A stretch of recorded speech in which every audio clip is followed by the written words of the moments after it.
when I meet with folks, which is quite frequently, I meet with injured families all the time, and I, oftentimes they say, why is it that I need to talk to you? My brother-in-law is a financial planner, or there's a, financial planning group in my bank, or whatever.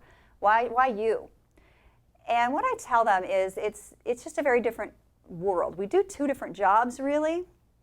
Financial planners tend to be wealth planners. They tend to be, let's invest in this, and let's make it sexy, and let's make it grow, and I'm going to do this and this and this for you, and they have their role for sure.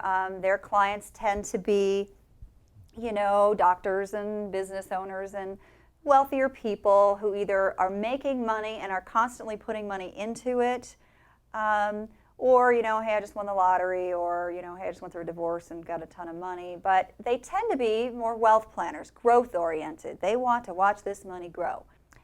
In my world, though, we have I have a very different clientele. The people that I meet are not wealthy, usually, although some are.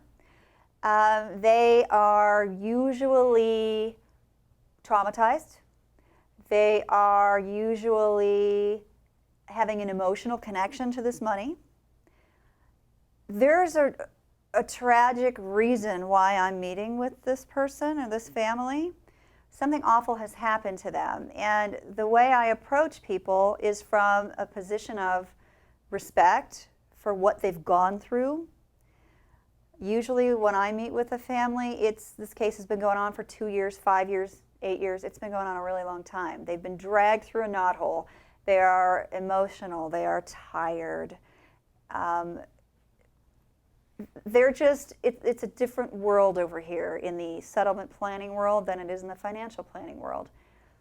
My job is to help people sleep at night. My job is to keep their money safe. My job is not to be sexy and, ooh, I'm going to triple your money, and ooh, I'm going to watch it grow, grow, grow. Statistically, anecdotally, people who get large sums of money, it'll be gone in 6 to 18 months. It's pretty standard. People are people. They're going to spend their money. They spend what they make. They spend what they have. And I don't care how educated they are or sophisticated they are.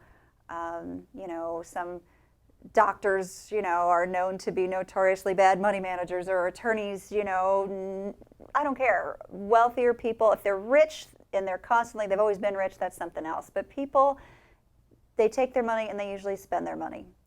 My job is to keep that from happening. My job is to keep that money safe for a lifetime for most of the people I work with. On a smaller case, there isn't enough to make it last for a lifetime.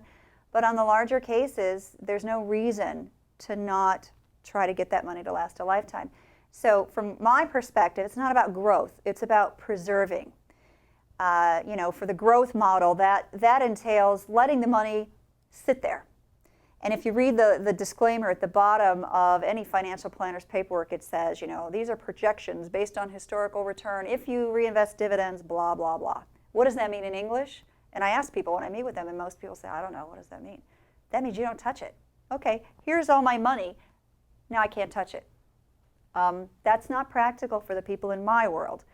In the settlement world, they've lost a breadwinner, so the spouse has now passed away, or now I am in a wheelchair, I can't work anymore, or my husband is traumatically brain injured, he can't work anymore, and I have to stay home and take care of him, so neither one of us can work now. We need that money to be there forever, and it's not about sexy. And I say that, it's not about, ooh, we're going to triple your money. It's about keeping that money safe for that family forever. It's about, the protections that come with the structure, meaning that, it can't be gotten to by creditors. It can't be taken, in divorce situations. The money needs to be there for that person. And well, not even to mention it's tax-free too. They can't do that except with municipal bonds, and that's not a great place to be these days either. But it's going to pay a respectable return.